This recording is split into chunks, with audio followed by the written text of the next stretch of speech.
गुले खुशबू इधर हम्मामे रोज़े रसी दस दस्ते महबूबे बदस्तम बदो गुफ्तम के मिश्किया अबीरी के अज़बो ये दिला बीज़े तो मस्तम बगुफ्तामन गले ना चीज़े बोदाम वलेकिन मुद्दते बागिल नशिस्तम जमाले हम नशीदर मन असल कर वगरना मन हुमा खाकम के हस्ताम। पारस्यर कवि आल्लामा शेख सादी रहमतुल्लाहि आलाइहि जिनी हायात पाइছেন মোট 90 বছর 30 বছর পর্যন্ত ইলম শিক্ষা করেছেন 30 বছর পর্যন্ত সফর করেছেন 30 বছর পর্যন্ত লেখালেখি কিতাব লিখছেন এই মোট 90 বছরের হায়াত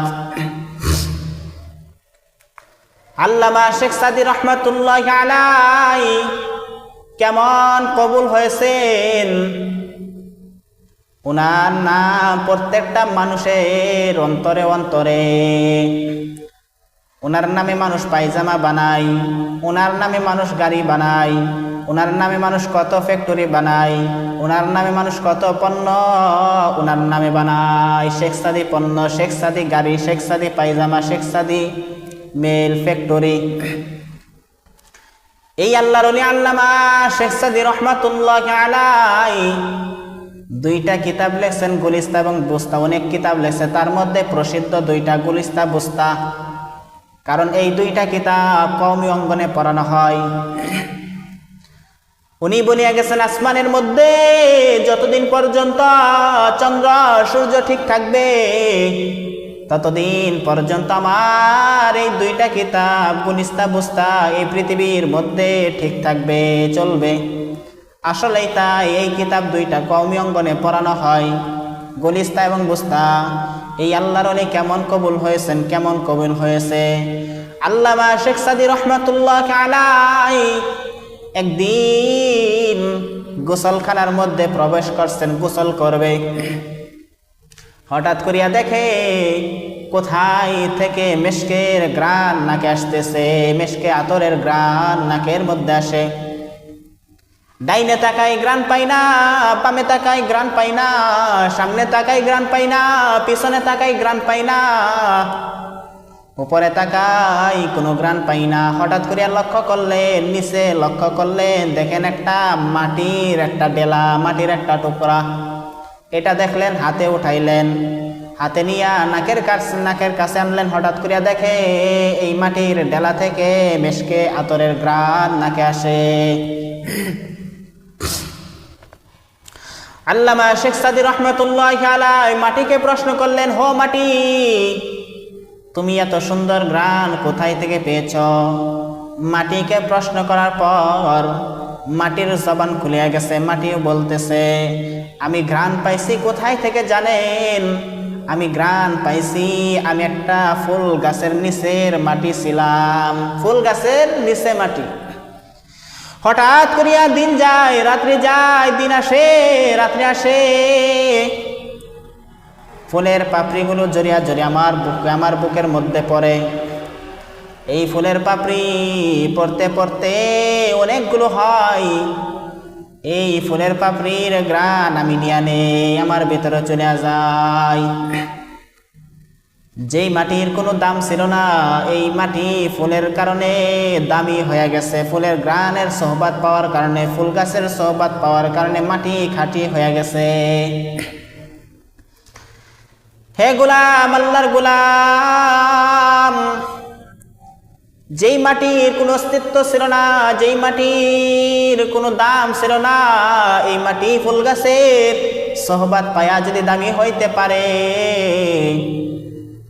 তুমি যতই গুনাহ করো না কেন আল্লাহ উলার সোহবত পায়া কেন তুমি খাঁটি হইবা না অবশ্যই তুমিও দামি হইতে পারো যদি আল্লাহ উলার সোহবত পাও কেমনে বুঝাইতাম আল্লাহু আকবার কাফেরদের মজলিসে আলোচনা চলতেছে মুহাম্মদের কল্লাকে আনতে পারবে কাটিয়া কেউ দাঁড়াই না।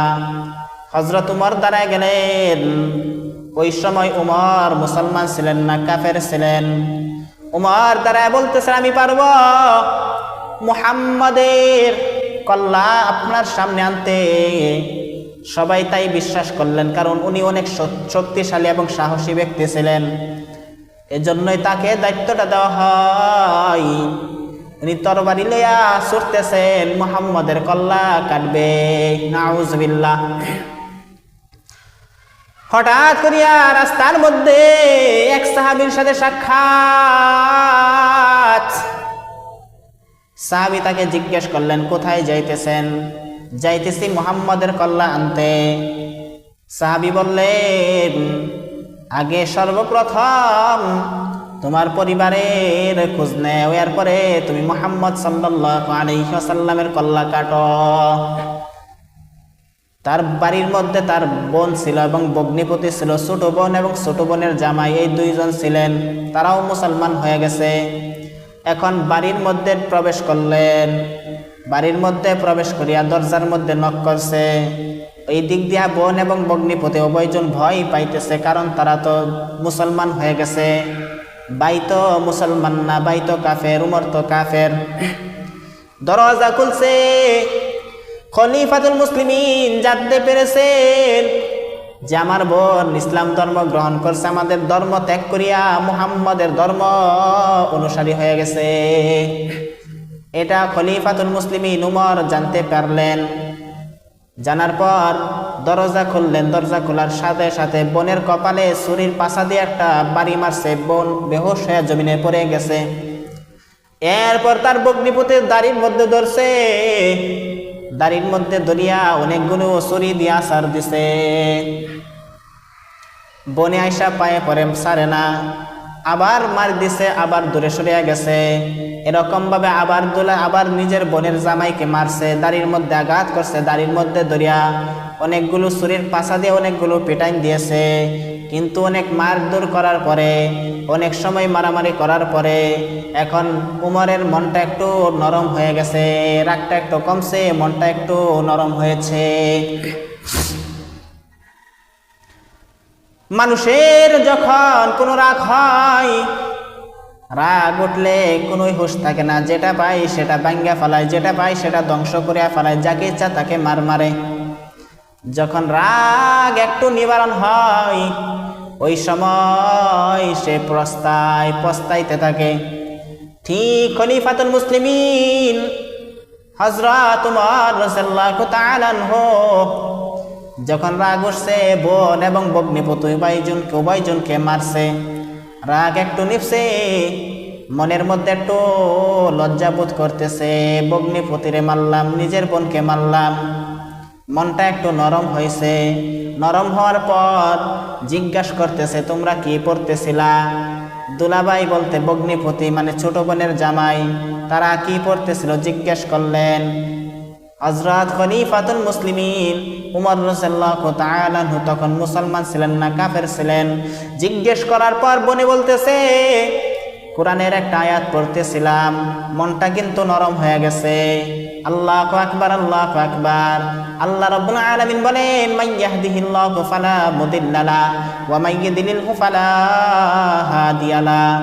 আমি আল্লাহ যাকে হেদায়েত দেই তাকে কেউ পথভ্রষ্ট করতে পারে না, আর আমি আল্লাহ যাকে রাস্তা দেখাই, সঠিক বুঝ দান করি, সঠিক হেদায়েত দান করি, তাকে কেউ হেদায়েত থেকে বঞ্চিত করতে পারে না। আর আমি আল্লাহ যাকে পথ থেকে সরায় দেই, কেউ তাকে পথ দেখাইতে পারে না, কেউ তাকে সঠিক ধর্ম দিতে পারে না। আল্লাহ যাকে হেদায়েত দান করে কেউ হেদায়েত দান করতে পারে না, আল্লাহ যাকে গুমরাহ করে কেউ তাকে হেদায়েত দিতে পারে না। আল্লাহ যাকে হেদায়েত দান করে কেউ তাকে গুমরাহ করে না, আল্লাহ যাকে গুমরাহ করে কেউ তাকে হেদায়েত দিতে পারে না। আল্লাহু আকবার, আল্লাহু আকবার। খলিফাতুল মুসলিমিনের মনটা একটু নরম হয়েছে, কি পড়তেছিল কোরআনের আয়াত, আমিও পড়বো, কয় আপনার শরীরে ওযু নাই, আপনার ওযু নাই, ওযু লাগবে, ওযু করে আসছে, এখন পড়তেছে। পড়ার পর মনের মধ্যে একটু মায়া সৃষ্টি হইল, নিয়ে যাও মুহাম্মদ সাল্লাল্লাহু আলাইহি ওয়াসাল্লামের দরবারে, আমি মুসলমান হইব, কালিমা পড়ায় দাও। আল্লাহর নবী সাল্লাল্লাহু আলাইহি ওয়াসাল্লামের কাছে নিয়ে গেলেন। গোসল করিয়া পবিত্র হইয়া খলিফাতুল মুসলিমিন হযরত ওমর রাদিয়াল্লাহু তাআলা আনহু পবিত্র হইয়া আল্লাহর নবীর দরবারে গেলেন।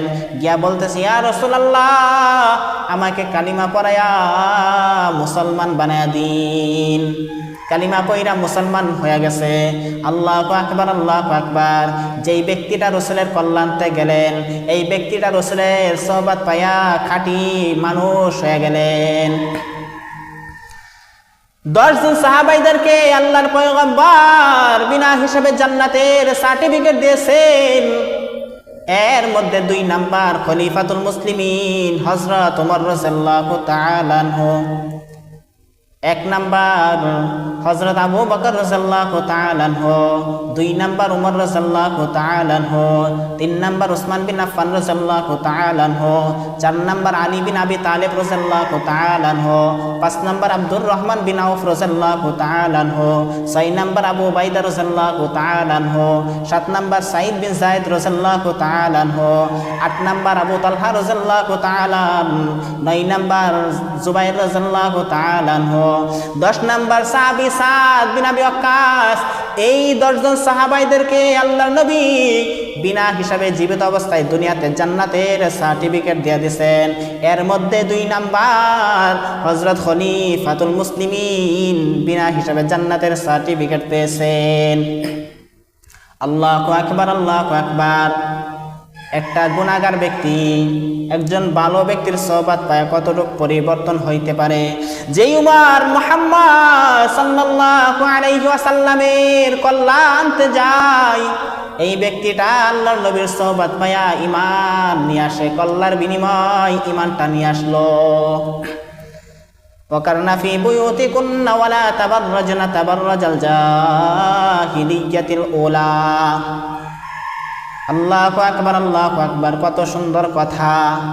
যেই সময় সমস্ত সাহাবায়ে কেরামরা মুসলমান ছিলেন না, এরা সমস্ত সাহাবায়ে কেরাম জাহিলিয়াতের যুগের মধ্যে ছিলেন।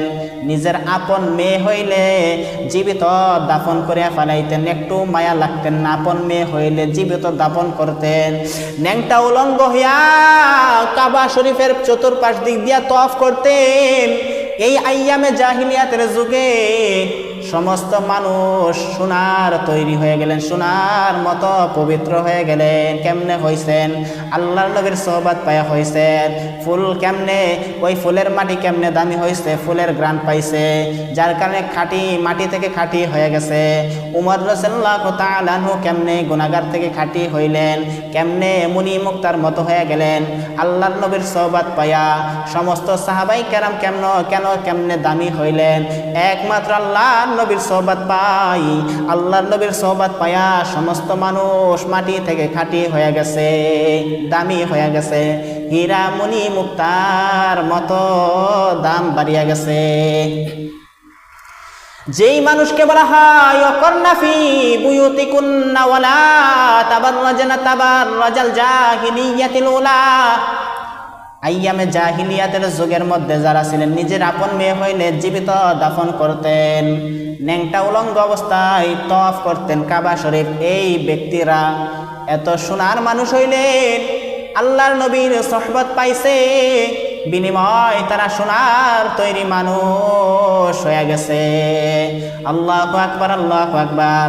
যেই মানুষগুলো এত গুনাহ করতেন, মূর্তি পূজা করতেন, আল্লাহর সাথে শিরক করতেন, কত দেবদেবতা লাত উজ্জা দেবদেবতা মানতেন, লাত উজ্জার পূজা করতেন, মূর্তি পূজা করতেন, এত আল্লাহর সাথে শরীক করতেন। এই গুনাহগার মানুষগুলো কত সুন্দর দামি হয়ে গেছে একমাত্র আল্লাহর নবীর সোহবত পায়া। আল্লাহু আকবার, আল্লাহু আকবার। যার বিনিময়ে আল্লাহ রাব্বুল আলামিন তাদের প্রতি আয়াত নাজিল করছেন, রাদিয়াল্লাহু তাআলা আনহু ওয়া রাদুআন। আল্লাহ তাদের প্রতি সন্তুষ্ট, তারাও আল্লাহর প্রতি সন্তুষ্ট। কেমনে হাসিল হয়েছে এটা কয়, আল্লাহর নবীর সোহবত পাইছে। সোহবত পাওয়ার কারণে তারা গুনাহগার থেকে সবচাইতে নেককার মানুষ হয়ে গেছে।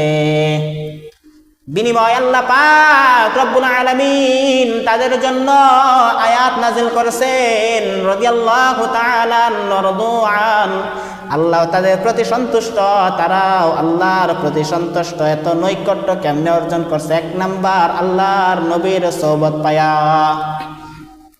সোহবতের কত দাম, কত দাম। এক জামানা সোহবতে বা আউলিয়া, বেহতরাজ সদ সালে তো আত বেরিয়া।